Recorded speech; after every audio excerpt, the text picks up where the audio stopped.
Bien sûr, on vous parlera, nous aussi, du départ d'Émilie Slessard-Terrien tantôt. Mais d'abord, Rayum qui suspend les activités de l'usine de Témiscamingue pour une durée indéterminée. L'usine forestière de cellulose haute pureté sera fermée dès le 2 juillet qui vient.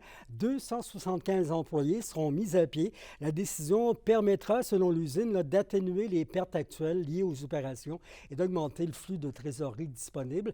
Le président directeur général, Lyle Bloomquist, affirme que c'est la faiblesse du marché, l'incertitude qui entoure la disponibilité de fibres de bois à prix abordable qui pousse, entre autres, cette fermeture. Et 5 mois après avoir été élue co-porte-parole de Québec solidaire, Émilie Slessard-Terrien annonce qu'elle démissionne.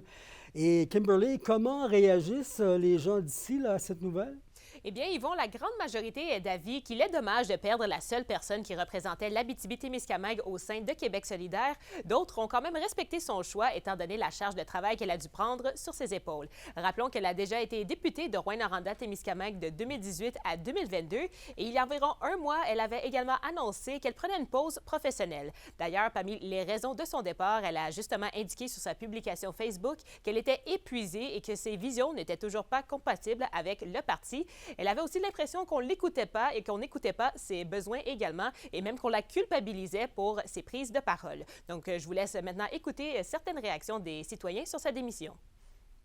Je trouve ça un peu plate, je trouve ça le fun, une personne de la région qui était à la tête d'un parti. Ses idées, ils me représentent beaucoup, mais les idées de Québec solidaire, j'avais l'impression qu'ils me représentaient beaucoup aussi.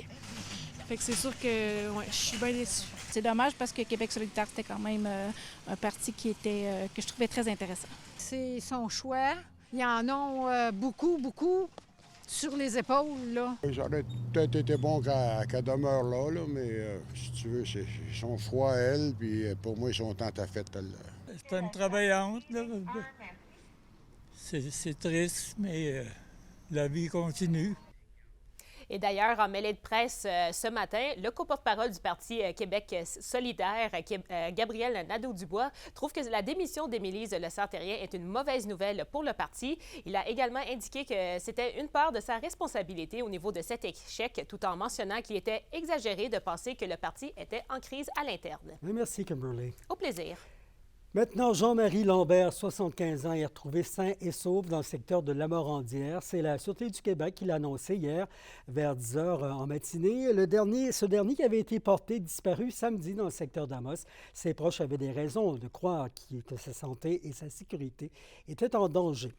Et la 32e édition de la Semaine minière à Val-d'Or a été lancée ce matin. Jusqu'à dimanche, des activités d'information sont organisées pour promouvoir le secteur minier régional. Là-dessus, Kémélia La Liberté. C'est parti pour la 32e édition de la Semaine minière de Val-d'Or.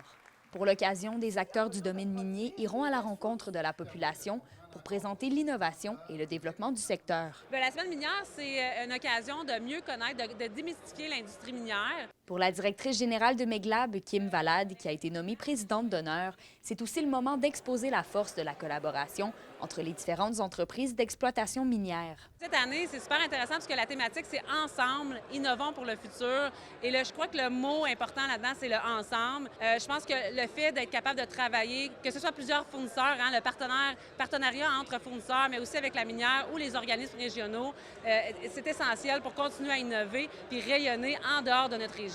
L'industrie a grandement évolué au cours des dernières années. C'est pourquoi, selon Christine Duchesneau, qui est à la tête de l'Institut national des mines, il est important de faire valoir l'éventail des métiers du domaine minier. Je prône beaucoup la formation minière, alors on travaille vraiment à l'actualisation de la formation minière. Il faut parler, il faut attirer les jeunes vers le secteur minier. Nous avons fait une étude auprès des conseillères et conseillers en orientation au Québec afin de savoir quelles sont leurs perceptions du secteur minier. On sait très bien que dans les régions minières, comme en Abitibi-Témiscamingue, sur la Côte-Nord, nord du Québec, ça va. Mais à l'extérieur des régions minières, les conseillers d'orientation sont très peu au fait de ce qui se passe vraiment dans le secteur minier.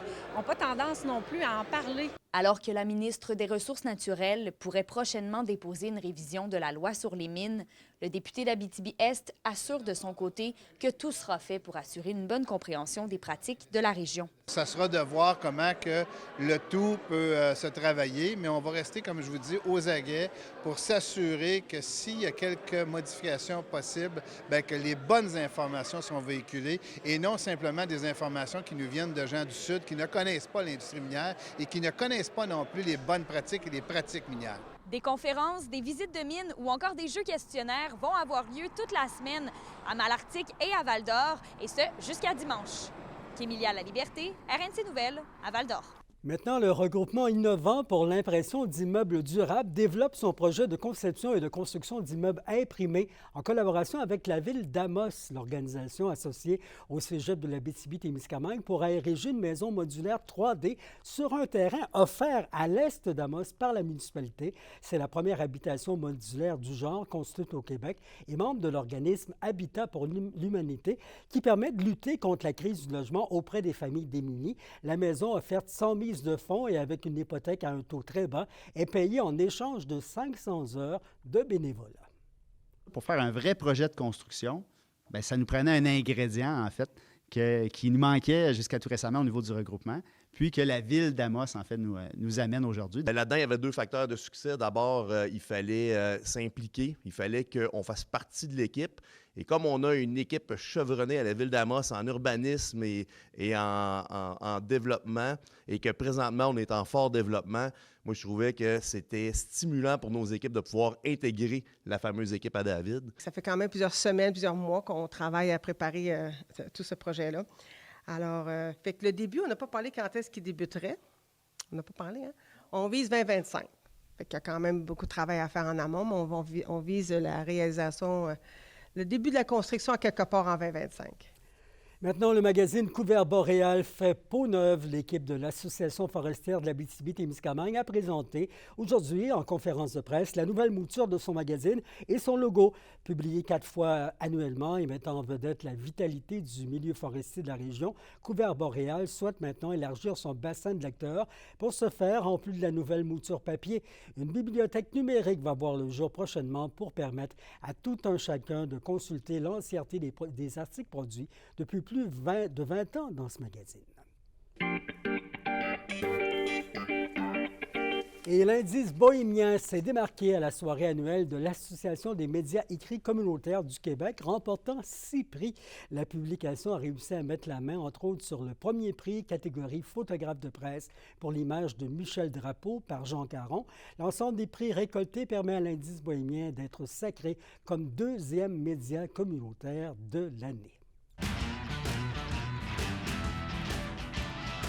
2 joueurs des Huskies de Rouyn-Noranda ont signé des contrats professionnels dans la Ligue américaine au cours des derniers jours. Andrei Losko s'est entendu avec l'équipe affiliée du Seattle Kraken, les Coachella Valley Firebirds, alors que Samuel Savoie signe un contrat avec l'équipe affiliée des Chicago Blackhawks, les Rockford Heights Hogs. Ces 2 ententes ont été signées avant le début des séries de la Ligue américaine de hockey, leur permettant de prêter main forte à leurs nouvelles équipes.